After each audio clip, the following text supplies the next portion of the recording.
Bonjour à tous, mes chers abonnés, mes chers élèves, les premières années bac sciences maths et les premières années bac sciences expérimentales. Ça y est, on commence notre chapitre du premier semestre. Chapitre 1, réalisation de la carte paléogéographique d'une région.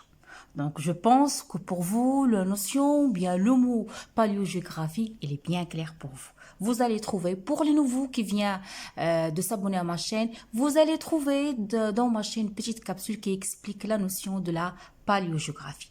Donc, comme d'habitude, on commence notre chapitre par une petite introduction et par une problématique.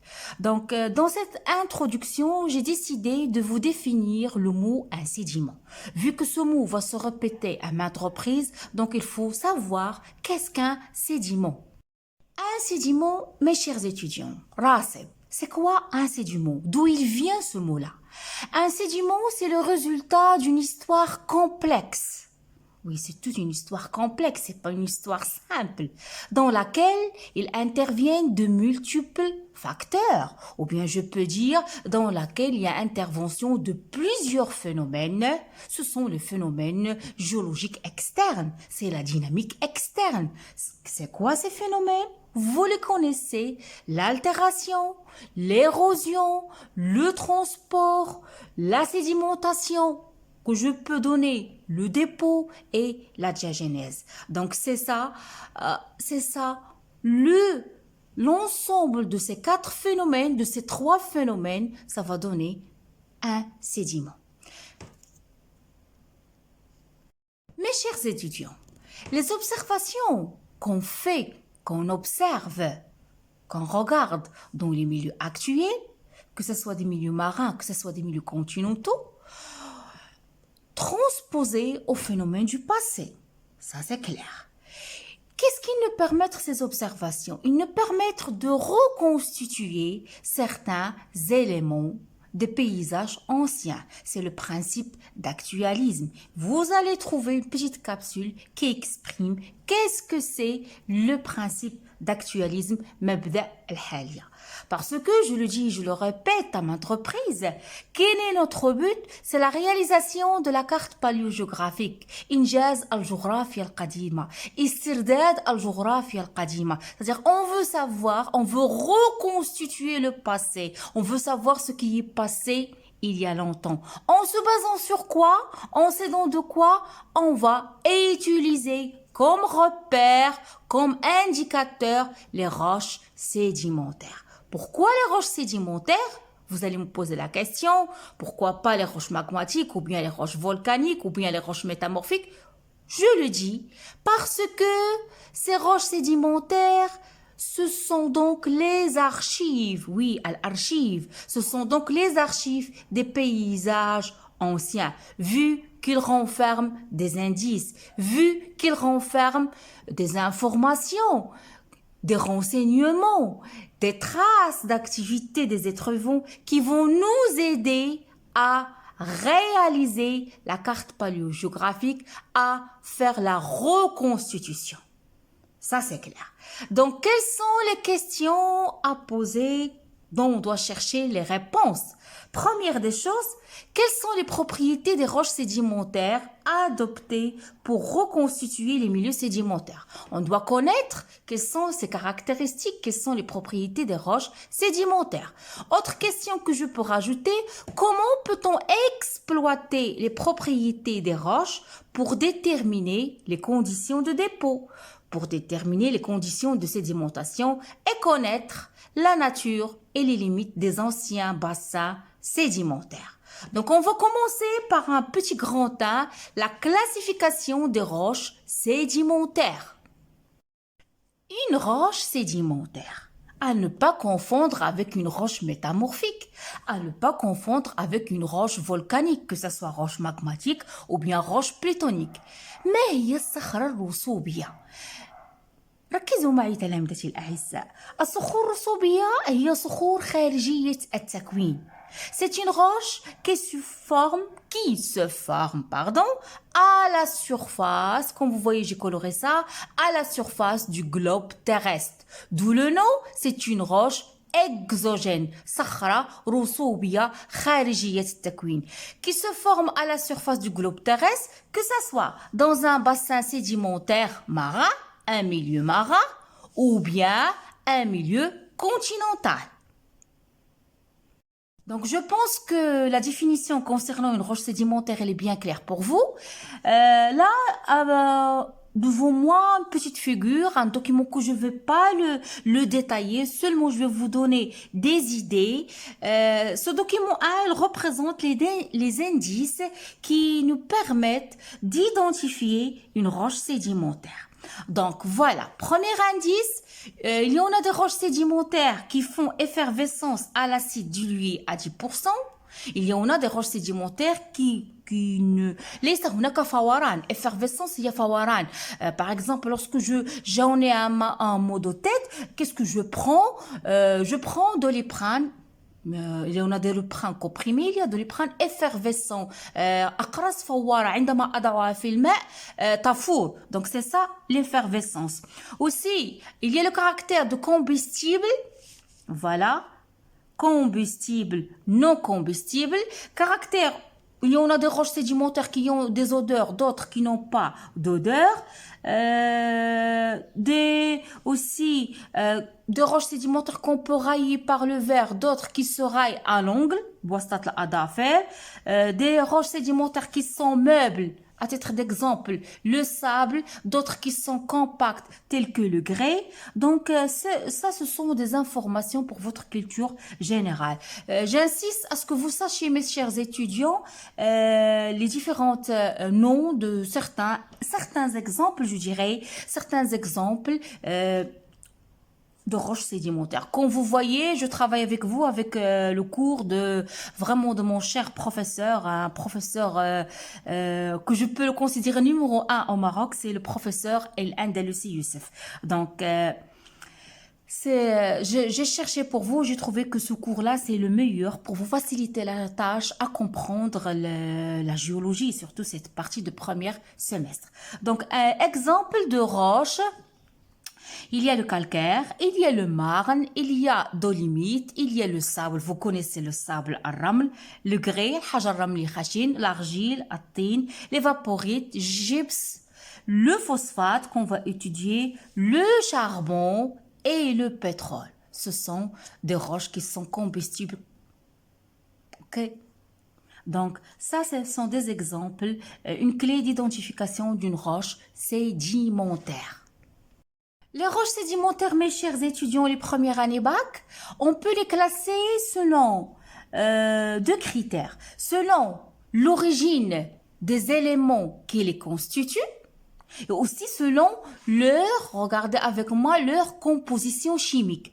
C'est-à-dire la composition chimique, de quoi ils sont composés. Quels sont les éléments chimiques qui interviennent dans leur structure, dans leur composition. Comme je peux les classer selon l'origine des éléments qui les constituent. Par exemple, une roche sédimentaire. Si la roche, elle est formée par un assemblage de débris, c'est-à-dire un assemblage de restes, des éléments qui provient quoi? De la destruction de roches préexistantes, c'est-à-dire de la destruction, de la fragmentation, de la dégradation de la roche mère. Cette roche mère, lorsqu'elle sera dégradée, lorsqu'elle sera fragmentée par les agents d'érosion, on verra ça ultérieurement, il va y rester quoi? Le résultat, on obtient des débris. On obtient des débris, on obtient des restes. Donc l'association, l'assemblage de ces débris va nous donner une roche. D'où le nom, on peut dire que cette roche sédimentaire, elle a une origine détritique. C'est clair? Si la roche, elle est composée, ou bien elle est formée à partir de sédiments, mais d'où il vient ces sédiments-là? Écoutez-moi très bien. Il résulte de la précipitation des sels minéraux dissous dans l'eau. C'est-à-dire, ces sédiments, ils viennent de quoi? من خلال ترسب الأملاح المعدنية الذائبة في الماء à la suite d'une évaporation.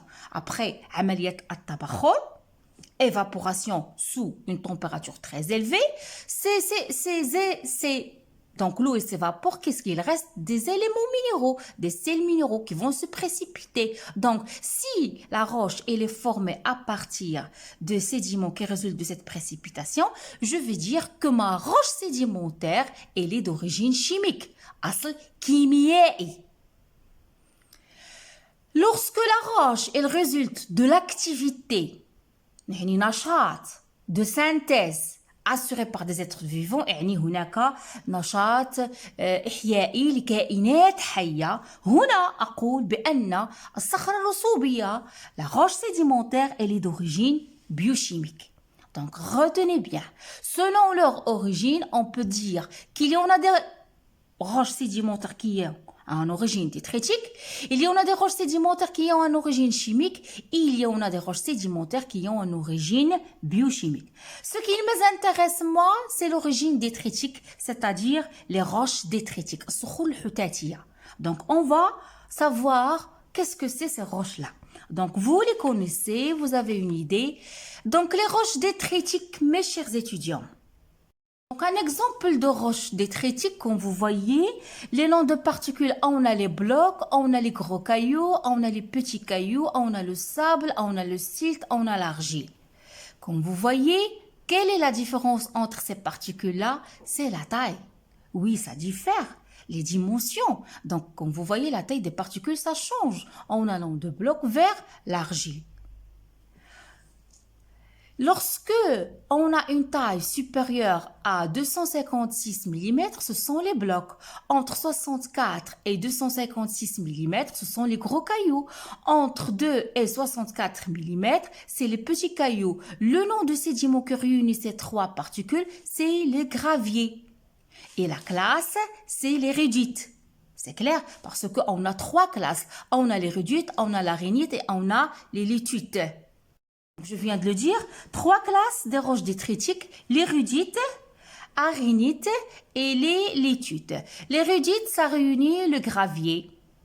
Qu'est-ce que je trouve dans le gravier? Je trouve le bloc, je trouve les gros cailloux, je trouve les petits cailloux. Arénite, c'est le nom de sédiment, c'est le sable dont la taille il est comprise entre 1 et 2 et 16 mm. Ici,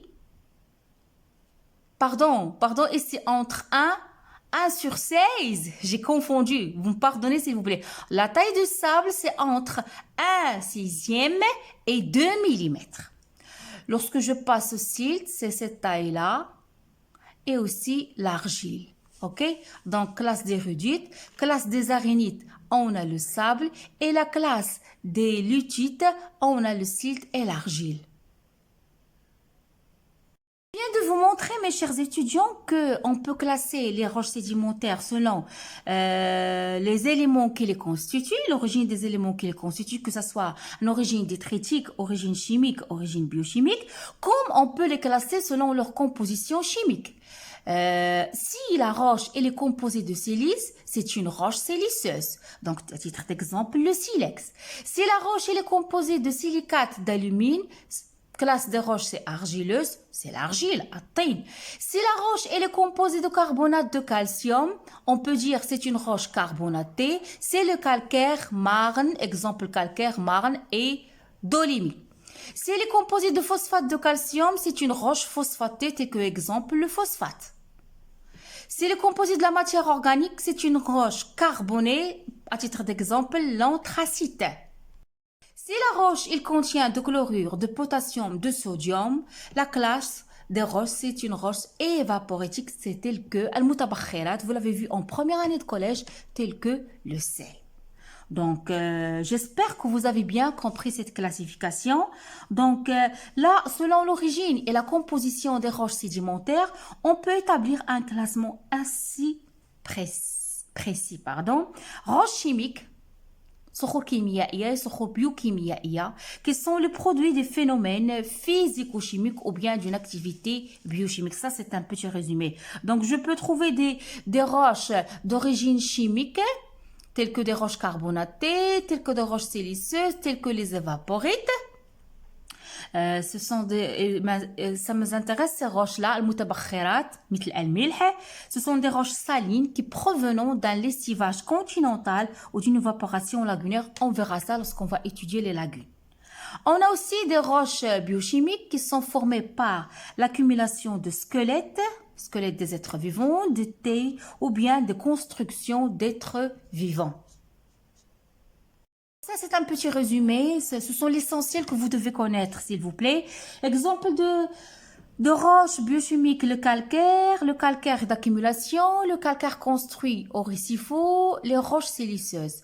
Les roches détritiques qui nous intéressent, elles sont formées de particules minérales issues d'altération des roches préexistantes, c'est-à-dire l'altération, l'érosion de la roche mère. On a dit qu'on a 3 classes. On a l'érudite, on a l'arénite, on a les lithites ou bien les pylites. Érudite, ce sont les roches qui possèdent une majorité de particules dont le diamètre est supérieur à 2 mm. J'ai déjà expliqué ça dans le tableau. Et l'arénite, tels que les grains minéraux, dont la taille est comprise entre 50 mm et 2 mm. Puis les lithites, essentiellement siliceuses, les grains font moins de 50 mm. Donc ça, ce sont les roches détritiques. Les roches d'origine organique, c'est-à-dire le produit d'une activité organique, activité des êtres vivants. À titre d'exemple, le charbon, à titre d'exemple, le pétrole, à titre d'exemple, bitume.